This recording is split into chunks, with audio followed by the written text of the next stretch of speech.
नमस्कार मित्रांनो, आज आपण महाराष्ट्र सरकारच्या एका मोठ्या निर्णयाबद्दल बोलणार आहोत. सरकार म्हणते की या योजनेमुळे राज्यातील सुमारे 44 लाख शेतकऱ्यांना मोफत वीज मिळणार आहे. मग हे शेतकरी कोण आहेत? ही योजना कोणती?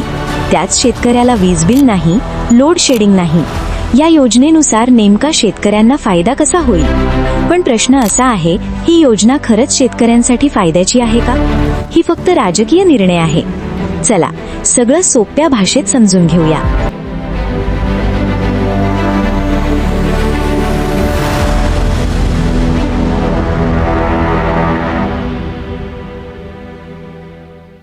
ही योजना नेमकी काय आहे ते समजावून घेऊया.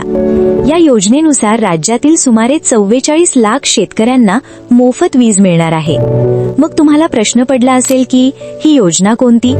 तर ही योजना आहे मुख्यमंत्री बळीराजा मोफत वीज योजना 2026. या योजनेअंतर्गत ज्या शेतकऱ्यांकडे 7.5 HP पर्यंतच्या कृषी पंपांना पूर्णपणे मोफत वीज तुम्हाला मिळू शकते. म्हणजे शेतकऱ्यांना वीज बिल भरावं लागणार नाही. मग या योजनेचा कालावधी एप्रिल 2026 ते मार्च 2029 पर्यंत आहे.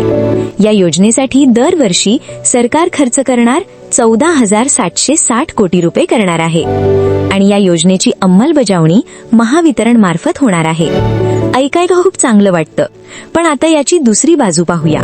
या योजनेसाठी सरकार एवढा खर्च करणार असून मग हा पैसा कुठून देणार? म्हणजे सरकार एवढे पैसे कुठून आणणार?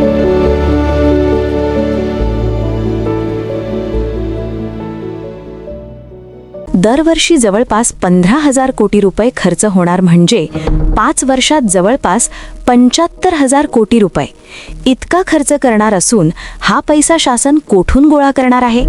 तर हा पैसा करातून, कर्जातून किंवा इतर योजनांचा निधीचा वापर करून पैसे गोळा केले जाणार आहेत.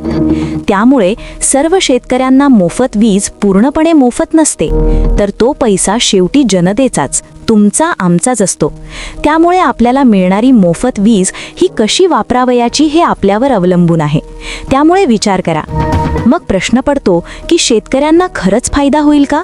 हो, काही फायदे नक्की होतील. मग कोणते फायदे होणार ते पाहूया. 1. शेती खर्च कमी होईल. 2. वीज बिलाचा ताण कमी होईल.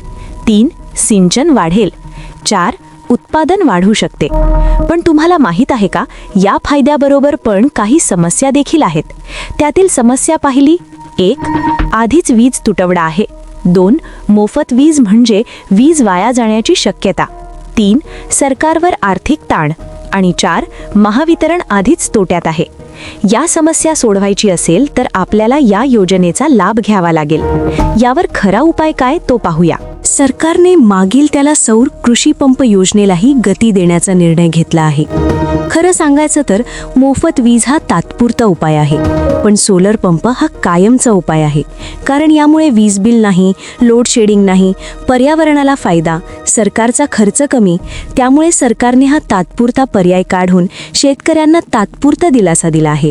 त्यामुळे ही गोष्ट विचार करण्यासारखी आहे. यात सगळ्यात शेवटी असा निष्कर्ष निघतो की ही योजना शेतकऱ्यांना तात्पुरता दिलासा देईल, पण दीर्घकालीन उपाय नाही. यावर खरा उपाय म्हणजे सौर पंप, पाणी व्यवस्थापन, शेती तंत्रज्ञान, बाजारभाव सुधारणा. फक्त मोफत वीज देऊन शेतीचे सर्व प्रश्न सुटणार नाहीत. सरकारच्या योजना चांगल्या असू शकतात, पण नागरिक म्हणून आपण नेहमी एक प्रश्न विचारला पाहिजे. ही योजना देश आणि राज्याच्या अर्थव्यवस्थेसाठी योग्य आहे का? तसेच शेवटी मोफत काहीच नसतं, त्याची किंमत कुणीतरी भरत असतं. तर चला, अशाच एका नवीन विषयावर नवीन व्हिडिओ घेऊन पुन्हा भेटूया. धन्यवाद.